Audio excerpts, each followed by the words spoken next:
Well, I'm not going to walk into negotiations with the expectation that they're going to fail. I think that that's defeatist. I don't think that Prime Minister Carney walked into his meeting with Donald Trump today expecting it to fail. I think he walked in hopeful. Why did you make the decision to have your speech yesterday at 3 o'clock, just a day before Carney's meeting with Trump?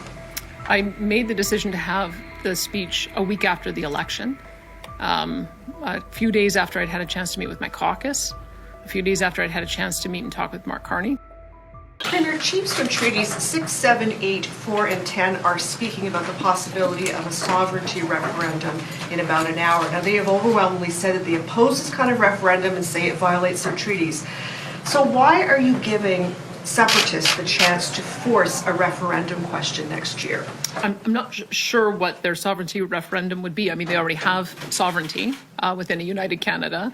They have absolute jurisdiction over their own treaty territories, the reserves, and so I'm not quite sure what they would be asking for. A referendum on separation, it's out there. And the Bill 54 has made it easier for people to force a citizens' initiative referendum and have it put to the Alberta people. And you have said that this would be included next year. Well, so what would you say to treaty chiefs who are saying we have a treaty with the Crown and separating from Canada violates our treaties? Well, I would say that we're sort of a number of steps away from having that conversation. We have put forward a suite of changes to elections law that included making a petition campaign achievable. I think that there's no point in having a referendum, citizen-initiated referendum, with barriers that are so high that it's kind of vicious compliance. And so that was the conversation we've had over the last year prior to the most recent election and prior to any of the discussions you're talking about, is that if you genuinely want citizens to be able to identify issues they care about, be able to put it forward to the people, you have to have a reasonable signature threshold. Our threshold is a little bit lower than Saskatchewan's, but a little bit higher than what we see in the United States. It's consistent with what we've had for many decades in the Municipal Government Act.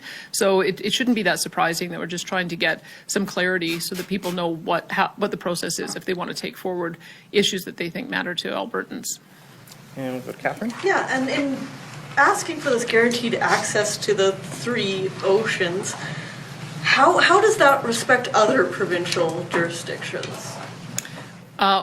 The federal government was given trade and commerce power when we came together as territories in order to enable access to markets. In fact, there's quite a bit of law internationally that says that if you are a separate nation, one nation cannot landlock another. It's sort of a given that it is inappropriate use of power to prevent a jurisdiction from being able to get its resources to market. And so that is the thinking that we have around this, is that it's the constitutional authority of Ottawa to enable this to happen. And they have managed to in the past. The Coastal GasLink pipeline, despite a lot of extra cost, uncertainty, still did manage to get built, and LNG Canada will be open soon and will be exporting. And despite 6 times the cost associated with Trans Mountain Pipeline, it also managed to get built. And so I think we have seen that when there are important strategic decisions that need to be made, strategic infrastructure, the federal government does have the power to be able to get resources to market. And so I would say that we signed on to it, all of the provinces, along with the new Prime Minister, just prior to the election, saying that we all agree to economic corridors that include oil and gas pipelines. So I'm just reaffirming that that was the commitment on the part of all of the provinces prior to the election, and I hope it's the commitment of all of the provinces now that the election's over.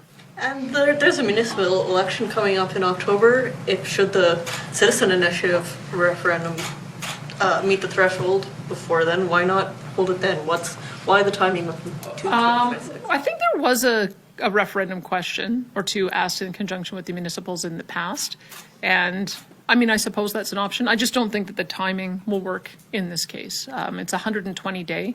First of all, we have to proclaim the law. It has to get through the legislature. It has to be proclaimed into law. They have to change the regulations with Elections Alberta. I'm not sure quite when Elections Alberta will be ready to be able to oversee and launch a petition campaign.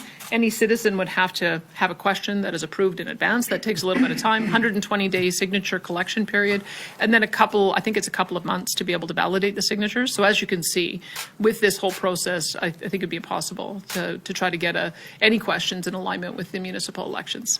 And we'll go to Emmanuel, then we'll come to Shay. Emmanuel Prestovet, Greater Canada. Canada has had 2 independence referendums in the past. Prior to the 1980 referendum in Quebec, René Lévesque did campaign openly on this referendum and won in 76. Jacques Parizeau did the same in 94, just before the 95 referendum.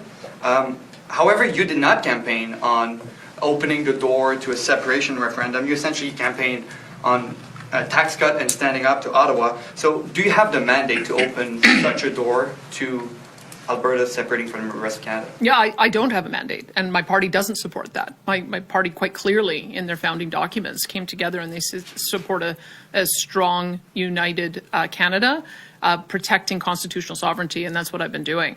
A citizen-initiated referenda would be, by definition, initiated by citizens. And so I won't prejudge what issues citizens might want to put on the table, but that is up to citizens to decide and to get the number of signatures. All I've said is I will honor the process. And the public very clearly knows that we are a party of direct democracy, that we do believe in things like citizen initiative and recall that happened under my predecessor.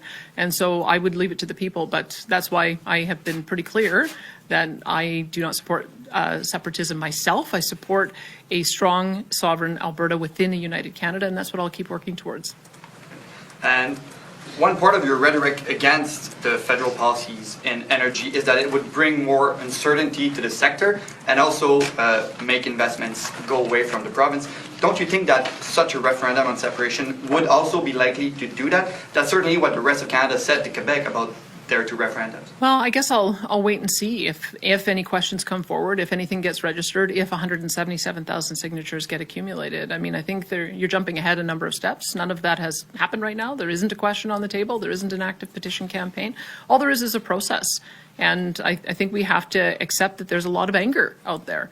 A lot of anger after the last election, a lot of anger at the way we've been treated for the last 10 years. And there's a lot of groups that are organizing to try to do something about it. We may disagree about what the path forward is. All I can tell you is my path forward is to try to do whatever I can to try to get a fair deal for Alberta. And that's why I've already engaged constructively with the Prime Minister on that. Just having the talks in the public opinion about maybe Alberta separating from the rest of Canada is bad for Alberta? Well, those talks have been going on for some time. The level of support for a motion like that, I've been monitoring this for decades, and it's always ebbed and flowed, been as high as 30% in the past. I think it might be a little bit higher today, but that has always been in the background in Alberta electoral politics, and it's just happened to flare up right now. But that is, citizens have a right. I believe in free speech. Citizens have a right to express their opinion on things that they're concerned about, and I think it's my job to make sure that debate is respectful, that sides know that they have a right to be able to have those conversations with their friends and family and not to be demonized for it. And so that's what I'm trying to do, is to create an environment where the conversation can be had.